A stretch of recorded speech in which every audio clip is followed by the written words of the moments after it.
Creator strategies are reshaping discovery, shopping, and video. At the next eMarketer Summit, Creator Trends 2026, hear insights from creators and brands like Gap, Stanley 1913, and Dick's Sporting Goods on commerce and CTV. Join us live February 13th at 11:30 Eastern Time.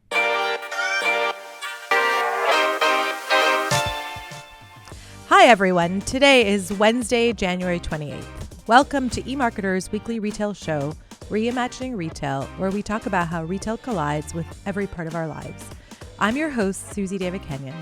On today's episode, we're rolling out something new.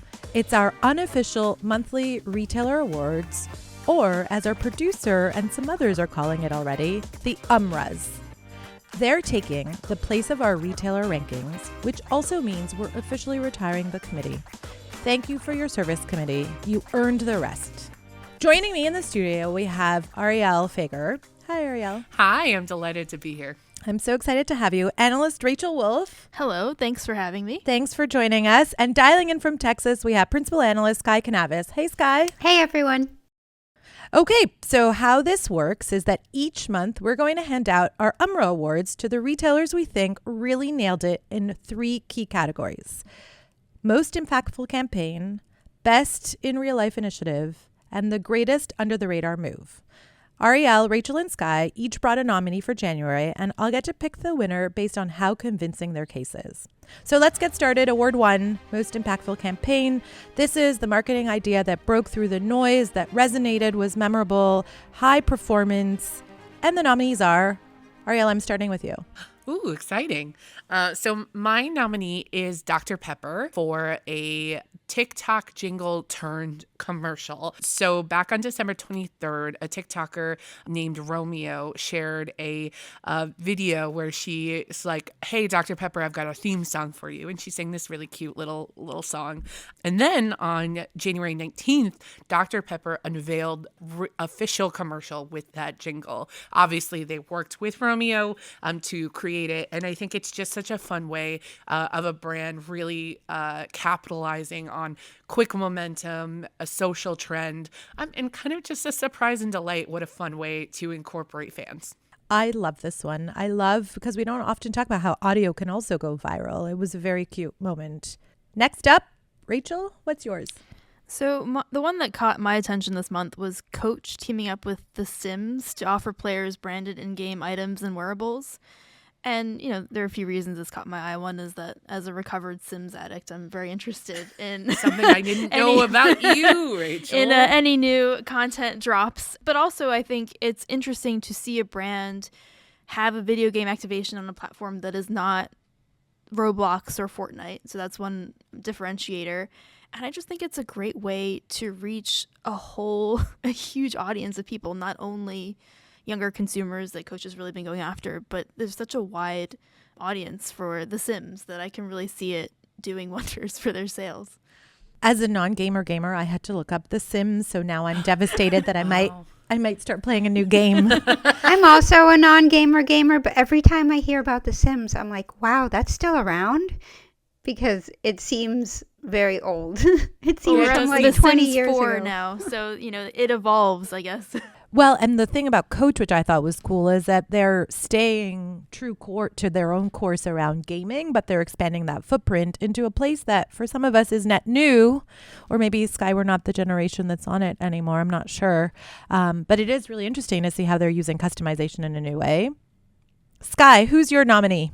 Okay, so my nominee is Fanatics for the launch of Fanatic Studio, which actually ties into one of our big 2025 retail trends. And of course, trends don't have expiration dates. They don't just last a year, so they continue to build and grow. Fanatics is launching a content studio in partnership with OBB Media, which I know them best for producing Sabrina Carpenter's Very Nonsense Christmas in 2024. And this past holiday season, they did Kiss or Kimsmas, Kim Kardashian's TikTok live streaming special, which was also very commerce oriented. So this really brings together brands, retail, and content to drive commerce ultimately in really creative ways, because our big trend was that these brands and retailers would be taking greater stakes in media and entertainment content to engage with customers, reach new audiences, and ultimately sell more products in a market where it's a lot harder to stand out. And of course, by partnering with OBB Media, they're working with a company that has a lot of deep expertise in sectors with a lot of fan engagement, namely sports and music. And one of the big things I think they're doing is tapping into audiences for new sports as well. So they're bringing Tom Brady out of retirement to play in a flag football classic. Yeah, that's taking place in Saudi Arabia, which is a huge destination for more sports audiences and sports content, and ultimately selling more sports related products. Merch. Well, it's fascinating that they're like figuring out a way to own culture in such a seamless way and to own every touch point around fandom, including the merch, which is their original. And they'll gain revenues from the content, from their licensing and distribution agreements, from the IP, as well as from the merchandise that they then create based on the content that they're producing. So I think it's really creative and part of the much bigger trend of how brands need to work harder and more creatively to stand out. I love this. I love all of these. For our most impactful campaign, which is our first award, we had Dr. Pepper, Coach, and Fanatics. And you guys, this was really hard for me. Do I tell you now who I think wins? Yeah. Tell us now. Yeah. Is there a drum roll? I think for me it was the Dr. Pepper one because it's like so new and it's leaning into the cultural moments, and we don't see this happening so often in the exact order that it happened in. And it's like they got it. They went with it. There was a slight pause, so the audience didn't really know what was going to happen. And then it got unveiled during a college cultural moment, which I thought was really cool. And also for such a big brand, I think we tend to think about bigger brands having a little less agility when it comes to like capitalizing on, pop culture moments. So I think it showed kind of that really agile thinking from them. I'm sold. Whoop. The other ones are cool too, but I'm like just both sold. Of those. Okay, award number 2, Best in Real Life Initiatives. The in real life move that got people off their screens and into stores, creating an experience worth checking out. So the nominees are, Rachel, I'm starting with you. Okay. So my nominee is Nespresso's newest New York City flagship. And I will caveat by saying that this technically opened at the end of last year. But it happened after our previous rankings episode, so it didn't make the cut. Still counts. Yeah, it still counts. And it looks really cool. Have you been? I haven't been. I've been. Oh, have you? Yes. Okay, so you have Can you guess insider. who's going to win? It's amazing. Yeah, it's got a coffee speakeasy. It's rigged. It's rigged. Suzy likes coffee. That's true. The whole thing. Wait till you hear more about the story. It's truly amazing. I just wanted, they have a multi-sensory mocktail experience. This is quoting their press release, and I have to say that sounds pretty amazing. You can hang out in their lounge. You can test out all of these different Nespresso machines and learn some coffee skills. They have a coffee theater where you can attend master classes, and it really just is a place where you can go and spend the whole day immersed in everything coffee related. They are not exaggerating. It is pretty big for a Fifth Avenue store. There's education. There are couches. I went for an event, so it was a little bit different. But there are like these tactile things where you can pump to see the smell, and it's describing. It's like just amazing. And downstairs, did you talk about the bar? So they have the coffee speakeasy with exclusive drinks. I think they swap them out throughout the year, so it gives people more reasons to go in. It's like literally a destination where I think they welcome transactions, but it's not the focal point. Yeah. I think it's just a great example of what retailers can do with physical retail and also what they increasingly need to do to stand out in a very competitive and tough landscape. I love that one.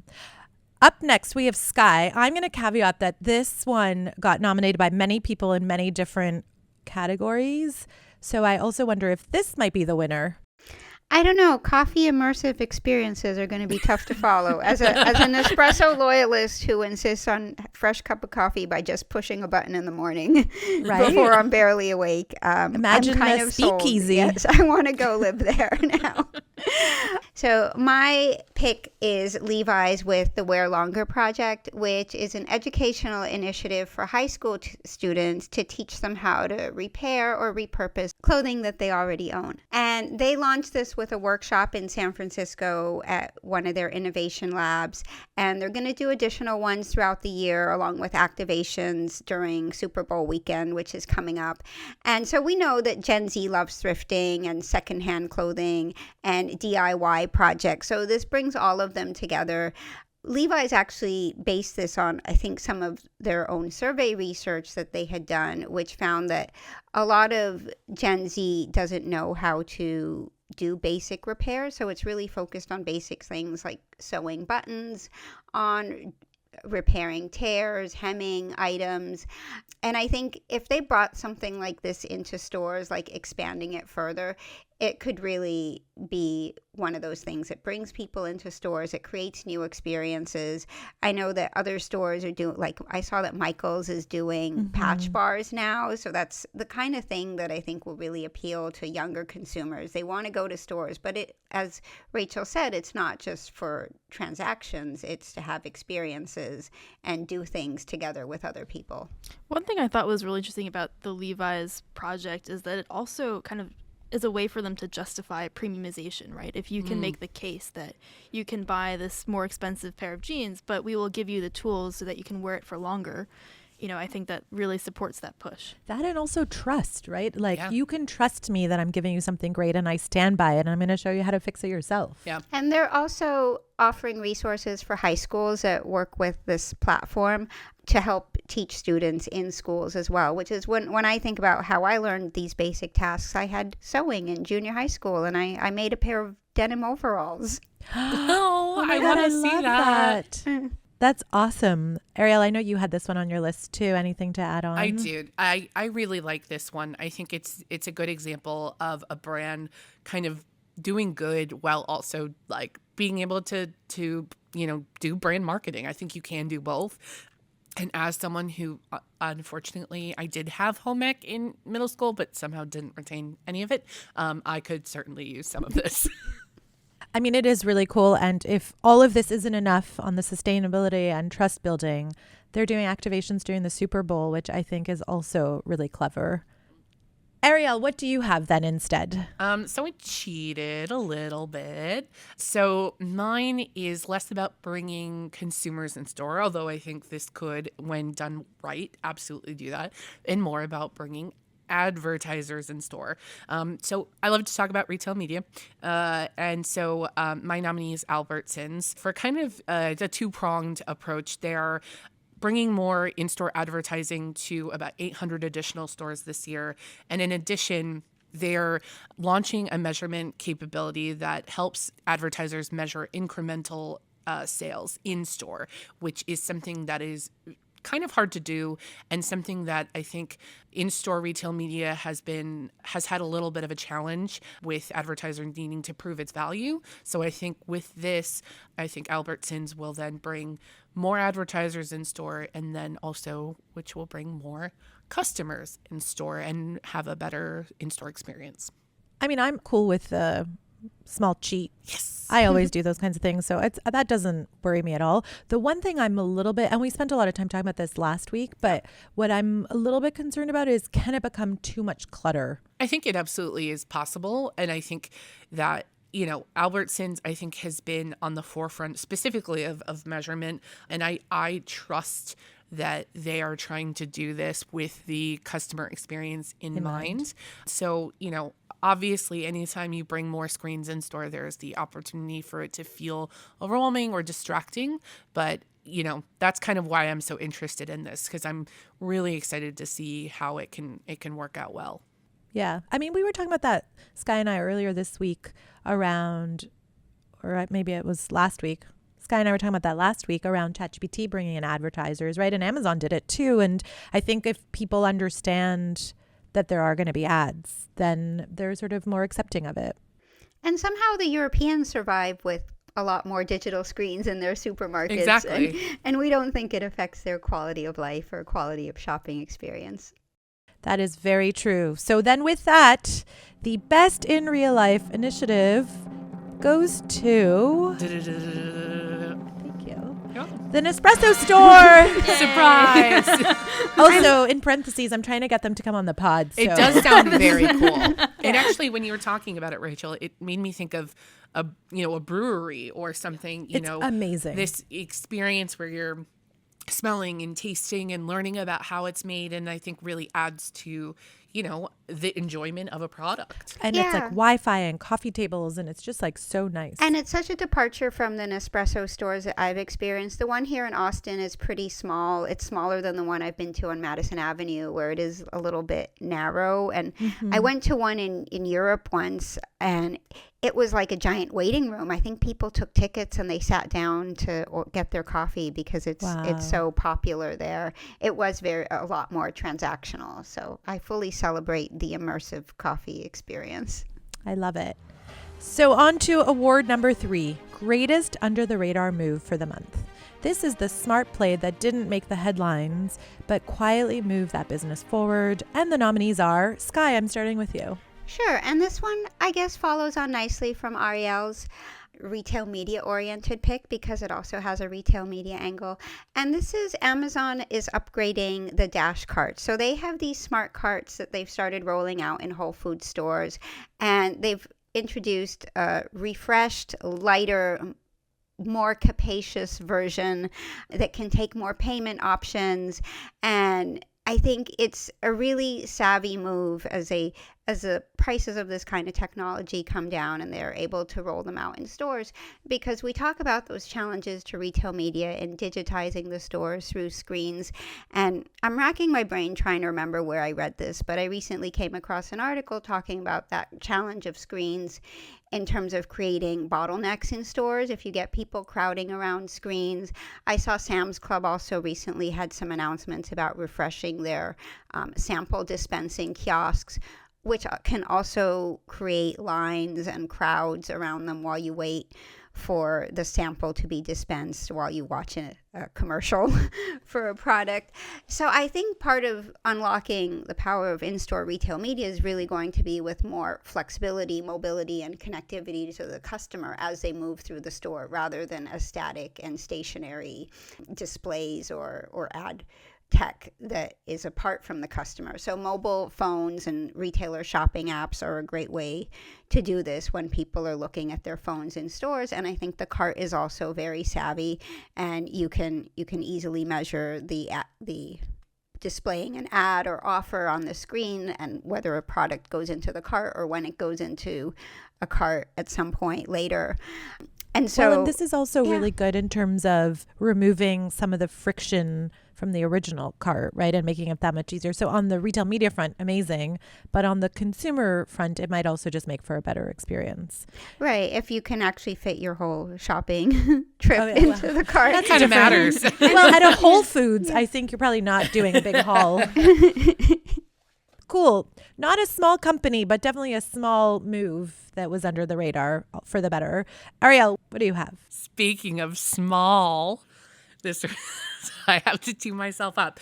So my pick is a company called Wild Planet, and they did this campaign called Small Fish Resolutions, and it's a New Year's resolution campaign, which by itself isn't necessarily new or exciting, but they installed tiny billboards that are a 64th of the scale of real billboards all around San Francisco at street level. And the idea, behind the campaign is small choices like eating, quote, lower on the food chain like sardines or, tinned fish can add up to more sustainable, consequences and better health. And I mean, I'm just such a fan of anything that's comically large or comically small. And I just think it's a unique, fun way to get that message across. And I really liked it. It is very cute. You guys go check it out. But my question to you is, had you ever heard of Wild Planet? I have actually. Yeah. I'm probably a unique person because I have worked. I used to work in specialty food, so I am familiar with some of these. But tinned fish, is a pretty big trend. It's grown a lot. So I do think this is a great way for them to get their name out there. And build awareness. I mean, it's definitely clever. Yeah, it's fun. Definitely I stands know out. the name, and I just remembered that I received a sample of their tuna. It's still in my pantry because I'm not a big canned fish eater. And gotta try it for the pod now, right? Okay, yeah, I will. Let us know what you think. Our next episode sponsored by Wild Plant. Yes. You they can can be sponsor on. us. It's okay. Rachel, who do you have? So my under the radar move is Gap hiring a chief entertainment officer. And I will admit that maybe this is not the most under the radar if there was a Bloomberg article about it. But I do think that it's super interesting. And really this builds on, Sky, what you were talking about before, about this merging of content and commerce and entertainment and how retailers are really having to lean into this to stay relevant. And I think it's notable that Gap created an entirely new role entirely for that purpose. And I think, talking about trends that we're going to see over the next year, I think this is definitely something that we're going to see more brands, especially in the apparel space, have to do to stay relevant. It's interesting because you're right. It wasn't so under the radar. But what I do think is under the radar, it's this idea around it's an organizational commitment that we were trying to talk about in 2025 that is starting to, like you were saying before, Sky, it's taking legs and taking shape. Yeah. I think the difference is that, I think a lot of retailers in the past have been more reactive to what's happening in culture. And now this is an example of a retailer that's really trying to shape it in a more active way. Especially as we think about creators and the Dr. Pepper example, it's a way for them to scale cultural moments in a different way. Yep. It is fascinating. And the winner is Gap. Nice. Because I do think there's something around fashiontainment, as it has been billed, that is really going to change the way all the different players and channels come together.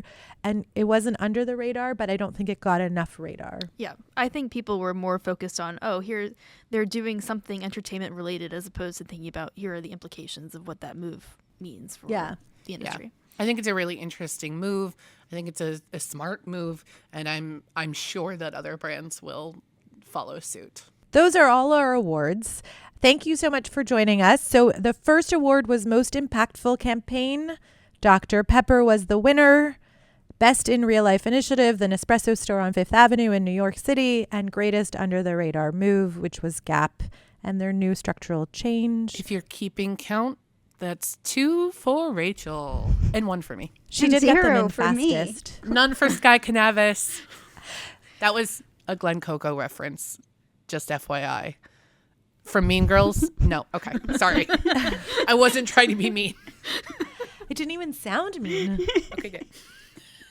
That's all the time we have for today. Thank you, Arielle. Thank you, Suzy. This is fun. Thanks, Rachel. Thanks, Suzy. And thanks, Sky. Thanks. I'm definitely going to try to make fetch happen next time. There we go. And thank you to the team who edits the podcast and, of course, our listeners. Please leave a rating or review and remember to subscribe. I'll see you next Wednesday for more Reimagining Retail, and I'll be back with the U.M.R.A.s at the end of the month of February. And on Friday, you can join Marcus for another episode of Behind the Numbers.